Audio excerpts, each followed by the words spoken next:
السلام علیکم ورحمۃ اللہ وبرکاتہ۔ الحمد للہ الذی خلق كل شيء بقدر وغفر ذنوب المستغفرین لا سیما بسحر واشهد ان لا الہ الا اللہ وحدہ لا شریک له فی الخلق والامر واشهد ان سیدنا وسندنا وحبیبنا وحبیب ربنا وطبیبنا وطبیب قلوبنا ولبیبنا وشفیعنا وهادینا وقائدنا ومرشدنا ومولانا محمدا عبده ورسوله المبعوث إلى الأسود والأحمر صلى الله تعالى عليه وعلى آله وأصحابه وبارك وسلم تسليما كثيرا كثيرا. أما بعد فأعوذ بالله من الشيطان الرجيم. بسم الله الرحمن الرحيم. فقد قال الله تبارك وتعالى: يا أيها الذين آمنوا كتب عليكم الصيام كما كتب على الذين من قبلكم لعلكم تتقون. صدق الله خالقنا العظيم وبلغنا رسوله النبي الأمي الكريم ونحن على ذلك من الشاهدين والشاكرين والحمد لله رب العالمين. تمام احباب شوق اور دل کے گہرائی سے درود شریف پڑھیں. اللهم صل على محمد وعلى آل محمد كما صليت على إبراهيم وعلى آل إبراهيم إنك حميد مجيد. اللهم بارك على محمد وعلى آل محمد كما باركت على إبراهيم وعلى آل إبراهيم إنك حميد مجيد. انتہائی قابل قدر معزز سامعین، اللہ رب العزت کا عظیم احسان اور کرم ہے کہ اللہ پاک نے ہمیں ایمان کی نور اور ایمان کی دولت عطا فرمائی ہے. اور پھر اس کے بعد اللہ پاک نے ہمیں رمضان کا مہینہ نصیب فرمایا اور ہمیں روزہ رکھنے والا بنایا. اس پر اللہ پاک کا شکر بھی ادا کیا جانا چاہیے اور اللہ پاک سے دعا بھی ہونی چاہیے کہ اللہ پاک رمضان کی صحیح قدر کرنے کی توفیق عطا فرمائیں اور اللہ پاک اس رمضان کو ہم سب کی نجات اور خلاصی کا سبب اور ذریعہ بنائیں.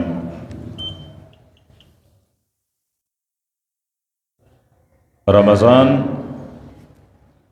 اس امت کی خصوصیت ہے کہ اللہ رب العزت نے اس امت کو جو چیزیں بطور خاص عنایت فرمائی ہیں، بطور اعزاز اور بطور امتیاز عنایت فرمائی ہیں، ان میں سے ایک رمضان المبارک کا مہینہ بھی ہے. روزہ رکھنے کی عادت اور خصلت اور حکم گزشتہ امتوں کو بھی تھا، لیکن رمضان کا مہینہ مخصوص ہونا، پورے ایک مہینے کے روزے رکھنا، یہ صرف ہماری امت، میری اور آپ کی خصوصیت اور امتیازات میں سے ہیں. رمضان میرے اور آپ کے گناہوں کی معافی کرواتا ہے. رمضان میرے اور آپ کے لیے رحمتوں اور برکتوں کے نزول کا سبب اور ذریعہ ہوتا ہے. رمضان اللہ کے پاک پیغمبر کے فرمان کے مطابق جہنم سے نجات اور خلاصی کا مہینہ ہے. اللہ کے پاک پیغمبر نے ترغیب دیتے ہوئے ارشاد فرمایا ہے کہ من صام رمضان ایمانا واحتسابا غفر له ما تقدم من ذنبه. فرمایا جس نے رمضان کے روزے ایمان کی موجودگی کے حالت میں رکھی کہ ایمان موجود ہے، ایمان کی نور موجود ہے اور اس آدمی نے ایمان کے تقاضے کو پورا کرتے ہوئے رمضان کے روزے رکھیں اور امید یہی تھی کہ میرا رب مجھے اجر اور ثواب سے نوازے گا، تو فرمائے کہ اس کی زندگی بھر کے گزشتہ گناہوں کو معاف کر دیا جاتا ہے۔ گویا کہ رمضان کے روزے ایمان کی حالت میں ثواب کی نیت سے رکھنا یہ انسان کے زندگی بھر کے گناہوں کے لیے کفارہ بن جاتی ہے۔ پھر اللہ کے پیارے پیغمبر نے ترغیب دیتے ہوئے ارشاد فرمایا، من قام رمضان ایمانا واحتسابا غفر له ما تقدم من ذنبه،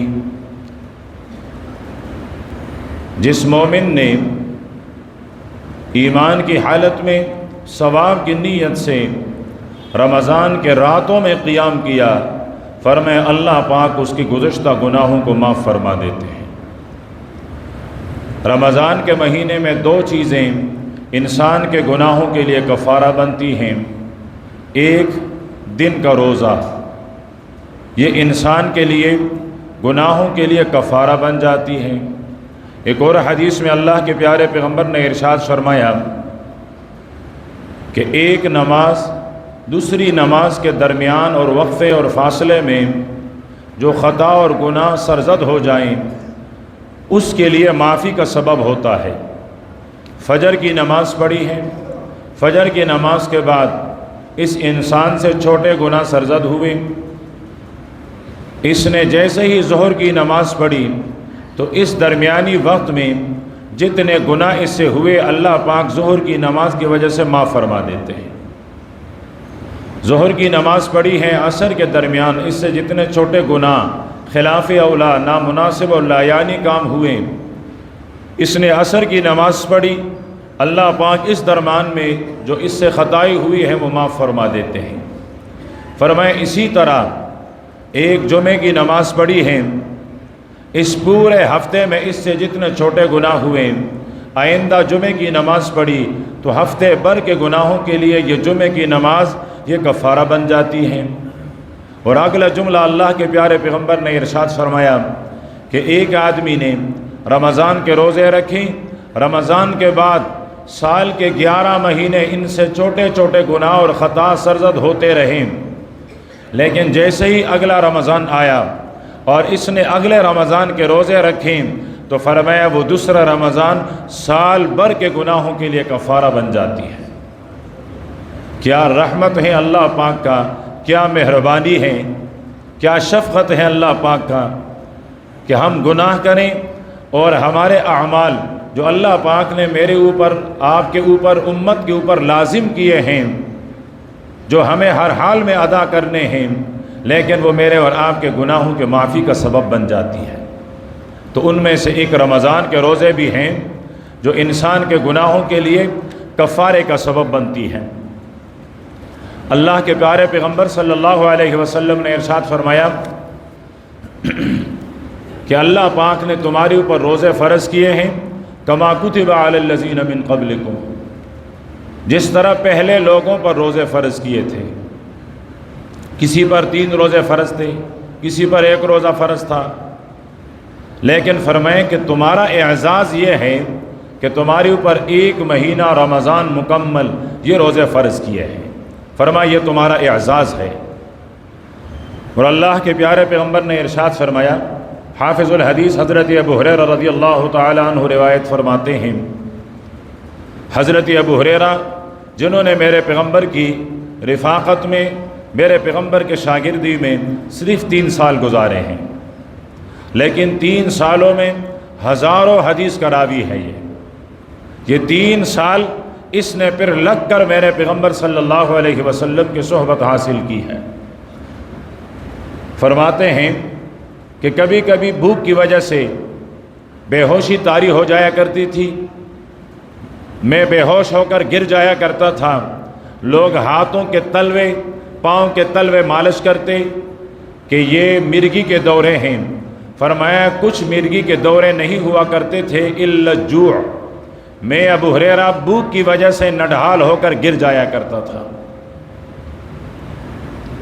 ایک دفعہ بازار میں گئی، لوگوں سے کہنے لگے کہ تم یہاں خرید و فروخت میں مشغول ہو اور وہاں مسجد نبوی میں پیغمبر کی میراث تقسیم ہو رہی ہے۔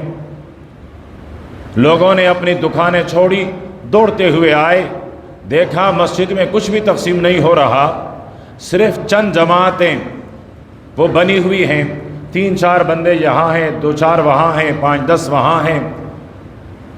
لوگوں نے پلٹ کر کہا، ابو ہریرہ اتنے بڑے صاحب نسبت ہو کر، اتنے بزرگ ہو کر خلاف حقیقت کی بات کر لی، تو نے تو کہا مسجد نبوی میں پیغمبر کی میراث تقسیم ہو رہی ہے، ہم نے دکانیں کھلی چھوڑی، دوڑتے ہوئے آئے، یہاں تو کچھ بھی تقسیم نہیں ہو رہا۔ فرمایا ذرا دیکھیے کونے میں 4 آدمی بیٹھے ہیں، کیا کر رہے ہیں؟ انہوں نے کہا علم حاصل کر رہے ہیں۔ فرمایا اس کونے میں 6 آدمی بیٹھے ہیں، وہاں 7 آدمی بیٹھے ہیں، وہاں 10 بیٹھے ہیں۔ فرمایا یہ سب لوگ کیا حاصل کر رہے ہیں؟ لوگوں نے کہا یہ تو علم حاصل کر رہے ہیں۔ فرمایا میری پیغمبر کی میراث یہی ہے، یہی میرے پیغمبر کی میراث بیان ہو رہی تھی، یہ پیغمبر کی میراث تقسیم ہو رہی تھی۔ فرمایا اس کے لیے میں نے تمہیں بلایا، وہ میرے پیغمبر کی میراث نہیں، یہ میری پیغمبر کی میراث ہے۔ وہ صحابی حضرت ابو ہریرہ فرماتے ہیں اللہ کے پیارے پیغمبر نے ارشاد فرمایا کہ رمضان کے حوالے سے 5 چیزیں میری امت کو خصوصیت کے ساتھ عطا کی گئی ہیں۔ ایک تو رمضان خاص طور پر عطا ہے، پھر رمضان میں 5 چیزیں صرف اس امت کو عطا کی گئی ہیں۔ فرمایا کہ ان میں سے پہلی چیز، فرمایا میرے امت کا روزہ دار جب روزہ رکھتا ہے، بھوک کی وجہ سے معدہ خالی ہو جاتا ہے اور اس معدے سے خاص قسم کا بخارات اٹھنے لگتے ہیں، بظاہر وہ بدبودار محسوس ہوتے ہیں۔ فرمایا یہ معدے کے خالی ہونے کا جو بخارات ہیں، جو سمیل ہیں، جو اٹھ رہی ہیں، فرمایا اللہ کے ہاں مشک و عنبر سے بھی زیادہ محبوب اور پسندیدہ ہے۔ کہ ایک آدمی روزہ دار ہیں اور اس کے منہ سے یہ بدبو آتی ہے، دوسرا آدمی روزہ نہیں رکھتا، اس نے مشک و عنبر دنیا کی قیمتی ترین خوشبو استعمال کی ہے۔ فرمایا رب کے ہاں اس خوشبو کی اتنی قدر نہیں جتنے کہ خالی معدے سے اٹھنے والے بخارات کی ہے۔ فرمایا یہ خاص طور پر میری اس امت کو عطا کی گئی ہے۔ دوسرے نمبر پر ارشاد فرمایا کہ جنت تو پہلے سے مزین ہے، جنت تو پہلے سے خوبصورت ہے، لیکن فرمایا کہ ہر روز میری امت کے روزہ داروں کے لیے جنت خاص طور پر مزین کر دیا جاتا ہے۔ پہلے رمضان کو مزین کر دیا گیا، دوسرے رمضان کو مزین کر دیا گیا، تیسری رمضان کو مزین کر دیا گیا، ہر روز ان کی خوبصورتی بڑھائی جاتی ہے۔ عرض کرنے والے نے عرض کیا ہوگا ربا کن کے لیے؟ فرمائے امت محمدیہ کے روزہ داروں کے لیے۔ ان روزہ داروں کے لیے جنت ہر روز خوبصورت بنایا جاتا ہے، اور فرمائے عن قریب میرے بندے مشقت اور تکلیف سے ہوتے ہوئے یہاں آئیں گے۔ تو فرمایا کہ یہ دوسری خصوصیت ہے۔ اور تیسرے نمبر پر ارشاد فرمایا کہ کائنات میں جتنے بھی روح والی چیزیں ہیں وہ تمام کے تمام اس روزہ دار کے لیے استغفار کرتی ہے، بخشش کی دعا طلب کرتی ہے۔ فرمایا یہاں تک کہ سمندر کے گہرائی میں جو مچھلیاں ہیں وہ بھی اس امت کے روزہ داروں کے لیے دعا مانگتے ہیں، استغفار کرتے ہیں۔ چوتھے نمبر پر ارشاد فرمایا کہ اس مہینے میں جو شرکش شیاطین ہیں وہ قید کر دیے جاتے ہیں تاکہ وہ میرے امت کے روزہ داروں کو نہ بہکائیں، گمراہ نہ کریں، روزے کے اجر و ثواب سے محروم نہ کریں۔ تو اب جیسے ہی رمضان کی پہلی رات ہوتی ہیں تو جتنے سرکش شیاطین ہیں ان کو باندھ لیا جاتا ہے، قید کر دیا جاتا ہے۔ اب اگر روزے میں ہم سے کوئی گناہ اور لغزش ہو جائیں تو ہم الزام شیطان پہ نہیں لگا سکتے ہیں۔ شیطان کو تو میرے رب نے قید کیا ہوا ہے، یہ میری نفس کی کمزوری ہے، یہ میری ذات کی کمزوری ہے جس کی وجہ سے میں گناہ میں مبتلا ہو گیا، ورنہ اللہ پاک نے تو میرا سب سے بڑا دشمن قید کر رکھا ہے تاکہ وہ میرا قیمتی سرمایہ جو رمضان کے روزے ہیں اسے ضائع نہ کروائے۔ تو فرمایا کہ یہ میری امت کو خاص طور پر عطا کر دی گئی ہے۔ خاص طور پر میری امت کو عطا کر دی گئی ہے۔ اس کی آواز تو اتنی بلند نہیں تھی جتنی میری آواز بلند ہے۔ اب اتنی بلند آواز، آپ اس کی طرف متوجہ ہو گئے۔ ایک میری آواز کے ساتھ پھر اسپیکر کی آواز، اور پھر بات بھی چل رہی ہے اعزاز کی کہ رمضان کا اعزاز، پھر رمضان میں ملنے والے اعزازات کا ذکر، پھر آپ کہاں کس طرف چلے گئے؟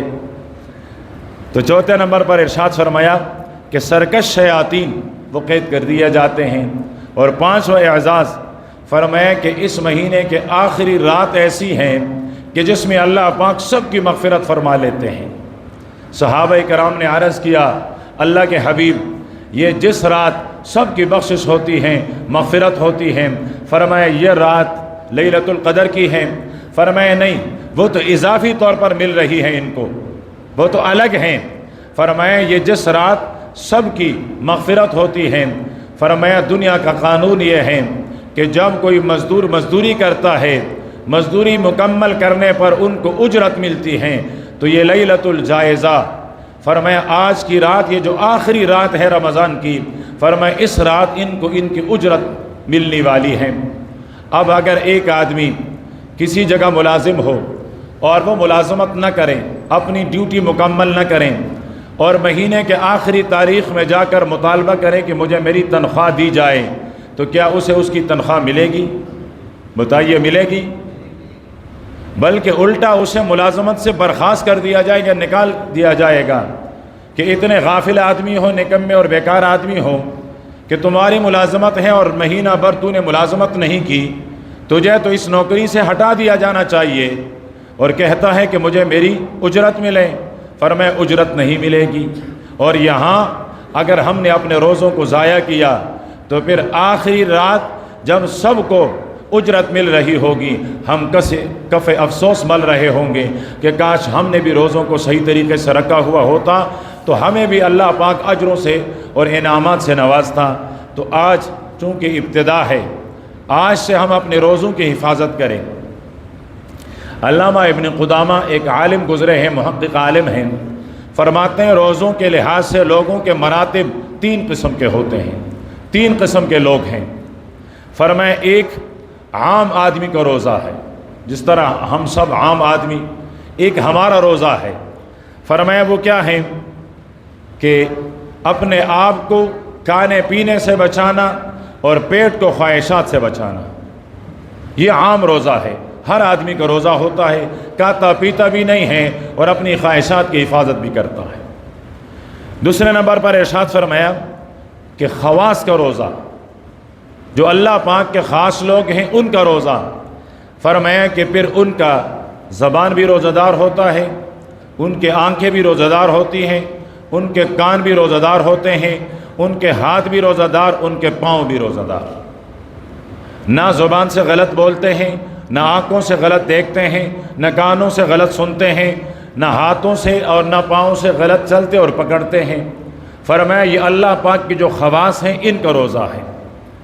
تیسرے نمبر پر ہیں جو اللہ پاک کے مقربین ہیں، ان کا روزہ، فرمایا وہ کھانے پینے کو بھی، خواہشات سے بھی بچتے ہیں، ان کے اعضاء اور جوارح کا بھی روزہ ہوتا ہے، لیکن فرمایا یہ اللہ کے مقربین ہیں، ان کے دل میں فکر میں خیال میں اللہ کی رضا کے علاوہ کسی اور کی سرے سے وسوسہ آتا ہی نہیں ہے۔ فرمایا یہ اللہ کے مقربین ہے، یہ ان کا روزہ ہے۔ تو اب ہم کوشش کریں گے کہ ہمارا روزہ مقربین والا روزہ ہو، تو اگر ان میں کچھ کوتاہی ہو گئی تو خواص کا روزہ تو ہمیں مل ہی جائے گا۔ لیکن اگر ہم تیسرے درجے پر رہیں کہ جی ہم تو عوام ہیں، عوام کا روزہ، تو پھر کھانے پینے کے حوالے سے بھی ہم سے کوتاہیاں ہوں گی اور اپنی خواہش کے حوالے سے بھی کوتاہیاں ہوں گی، تو ہمارے پاس وہ عام سا روزہ بھی روزہ نہیں رہے گا۔ تو اپنے روزوں کی حفاظت کریں۔ تو ایک چیز اللہ کے پیارے پیغمبر نے ارشاد فرمایا کہ جو ایمان کی حالت میں ثواب کی نیت سے رمضان کے روزے رکھیں، اللہ پاک تمام گناہوں کی بخشش فرما لیتے ہیں۔ دوسرے نمبر پر ارشاد فرمایا دو رمضان کے اندر قیام، راتوں کے عبادت، اس کا اہتمام کرے ایمان کی حالت میں۔ اللہ پاک گزشتہ تمام گناہوں کو معاف فرما لیتے ہیں۔ قیام اللیل میں، رات کی عبادات میں سب سے اہم عبادت تراویح کی نماز ہے، اور تراویح کی نماز الگ سنت ہے اور تہجد کی نماز الگ ہے۔ سرور دو عالم صلی اللہ علیہ وسلم نے تہجد کی نماز ہمیشہ زندگی بھر پڑھی ہے، اور تراویح کی نماز میرے پیغمبر نے رمضان میں پڑھی ہے۔ اور حضرت عمر رضی اللہ تعالیٰ عنہ نے قاری امت حضرت ابی بن کعب رضی اللہ تعالیٰ عنہ کو پیغمبر کے مصلی پر کھڑا کر کے خود مقتدی بن کر ساری امت کو تراویح کی باجماعت نماز عطا فرمائی ہے۔ اللہ پاک حضرت عمر رضی اللہ تعالیٰ عنہ کی قبر ویسے بھی نور سے منور ہیں، لیکن اللہ پاک انوار سے منور فرما دیں کہ امت کو اتنا عظیم تحفہ عطا فرمایا۔ کتنا بڑا تحفہ ہے۔ امام غزالی رحمۃ اللہ علیہ فرماتے ہیں کہ تراویح کی نماز میں 40 سجدے ہوتے ہیں۔ صحیح کہہ رہا ہوں؟ 40 ہی سجدے ہیں تراویح کی نماز میں۔ حساب میں اگر کمزوری ہو تو آپ بتا دیں۔ 20 رکعتیں اور ہر رکعت میں 2 سجدے، ہر رکعت اور ہر رکعت میں 2 سجدے، تو اس طرح 40 سجدے ہو گئے۔ بڑی عجیب بات لکھی ہے امام غزالی رحمۃ اللہ علیہ نے، فرمایا حضرت موسیٰ علیہ السلام کو اللہ پاک نے بلوایا تو 40 روزے رکھوائے، اور 40 روزوں کے بعد اللہ پاک نے تورات عطا فرمائی۔ 40 روزے، فرمایا کہ یہاں ایک ایک سجدہ اس ایک ایک روزے کا بدل ہے۔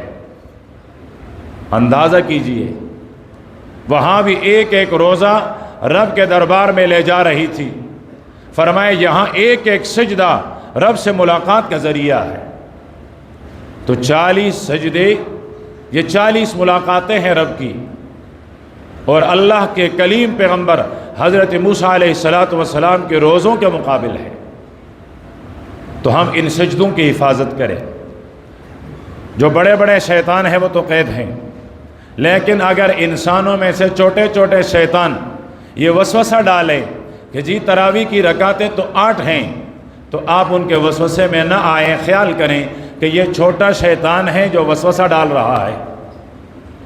تراویح کی رکعتیں چاروں ائمہ کے نزدیک، خواہ وہ امام مالک ہو، خواہ وہ امام شافعی ہو، خواہ وہ امام احمد بن حنبل ہو، خواہ وہ امام ابو حنیفہ ہو رحمہم اللہ، چاروں کے ہاں تراویح کی رکعتیں 20 سے کم نہیں ہیں۔ زیادہ ہے لیکن 20 سے کم نہیں ہے۔ 8 رکعت میرے پیغمبر کی قیام اللیل یعنی رات کی عبادت تہجد کی نماز تھی، اور وہ اعتراض کرتے ہیں کہ جی یہی قیام اللیل ہے۔ میں ان سے سوال کرتا ہوں، اگر یہی قیام اللیل ہیں تو پھر قیام اللیل میرے پیغمبر نے تہجد کے وقت پڑھا ہے، آپ عشاء کے وقت کیوں پڑھ رہے ہو؟ میرے پیغمبر نے وہ قیام اللیل حجرہ عائشہ میں اکیلا پڑھا ہے، آپ جماعت کے ساتھ کیوں پڑھ رہے ہو؟ میرے پیغمبر نے ان قیام اللیل میں پورے قرآن پاک سنانے کا التزام نہیں کیا ہے، آپ مصلی پر 8 رکعت میں پورا قرآن پاک کیوں سناتے ہو؟ آپ ان چیزوں کا جواب دے دیں، پھر میں مان لیتا ہوں کہ تراویح کی نماز 20 نہیں پھر 8 ہے۔ یہ دراصل جب رمضان شروع ہو جاتا ہے اور بندے اللہ پاک کا قرب حاصل کرنے لگ جاتے ہیں تو چھوٹے چھوٹے جو شیطان ہیں وہ اللہ پاک کے بندوں کے عبادات خراب کرنے کے لیے اس طرح وسوسے ڈالتے ہیں۔ تو اللہ کے پیارے پیغمبر نے ترغیب دی ہے کہ جو رات کے قیام اللیل ایمان اور احتساب، ایمان کے ساتھ ثواب کی نیت کے ساتھ ادا کریں گے، فرمائے اللہ پاک ان کے گناہوں کو بخش دیں گے۔ اور پھر سحری کے لیے اٹھتے ہیں تو اس سنت کو بھی زندہ کیجئے، 4 6 8 10 رکعتیں جتنا آپ سے ہو سکیں تہجد کی ادا کر لیں۔ آپ کی رات کا پہلا حصہ بھی عبادت میں اور سجدوں میں، رات کا آخری حصہ بھی سجدوں اور عبادات میں، اور کم سے کم اتنا تو ضرور کیجئے، رات عشاء کی نماز اور تراویح با جماعت اور فجر با جماعت۔ اللہ کے نبی نے ارشاد فرمایا جو عشاء کی نماز جماعت کے ساتھ پڑھیں فَكَأَنَّمَا قَامَ نِصْفَ اللَّيْلِ، گویا کہ آدھی رات اس نے اللہ کی عبادت کی ہے۔ اور جس نے فجر کی نماز جماعت کے ساتھ پڑھ لی فَكَأَنَّمَا قَامَ كُلَّ اللَّيْلِ، گویا کہ پوری رات وہ عبادت میں گزارا ہے۔ تو کم سے کم رمضان کے مہینوں میں رمضان کے راتوں میں عشاء اور فجر کی نماز باجماعت ادا کیجیے۔ اور ایک دستبستہ عرض ہیں کہ رمضان کے روزے بھی بڑی بابرکت اور بڑے قدر والے دن ہیں، لیکن رمضان کی راتیں بھی بہت بابرکت ہیں۔ رمضان کی راتیں کھیل کود میں، لڈو کھیلنے میں، تاش کھیلنے میں مت گزاریے۔ یہ دستبستہ عرض ہیں، رمضان کی راتیں بہت ہی زیادہ قیمتی ہیں، یہ فٹ پاتھ پر ضائع ہونے کے لیے نہیں آئی ہے۔ یہ جو اس امت کو خاص طور پر ملی ہے، ان چیزوں میں مشغول ہونے کے لیے نہیں ملی ہے، یہ ملی ہے عبادات کے لیے۔ تو عبادات ادا کیجیے، اور اگر عبادات نہ کر سکیں تو آرام کر لیں۔ عشاء کی نماز باجماعت، فجر کی نماز باجماعت، آپ کی ساری رات عبادت والی لکھ دی جائے گی، گناہ والی نہیں لکھی جائے گی۔ جب آپ کھیل کود اور لایانی چیزوں میں مصروف ہو کر رات کو گزارتے ہیں، وہ رات آپ کے خلاف گواہ بن جاتی ہیں، وہ رات آپ کے لیے وبال بن جاتی ہیں، وہ رات آپ کے لیے گناہوں والی رات لکھ دی جاتی ہیں۔ تو رمضان کی راتیں اپنے گناہوں کی راتیں نہ بنائیں، اپنے نیک اعمال کی، اللہ پاک کے ہاں تقرب اور قربت حاصل کرنے والی راتیں بنائیں۔ اللہ پاک ہم سب کو عبادت کرنے کی اور رمضان المبارک کی صحیح قدر کرنے کی توفیق عطا فرمائیں۔ وآخر دعوانا الحمدللہ رب العالمین۔ سنت ادا کر لیں۔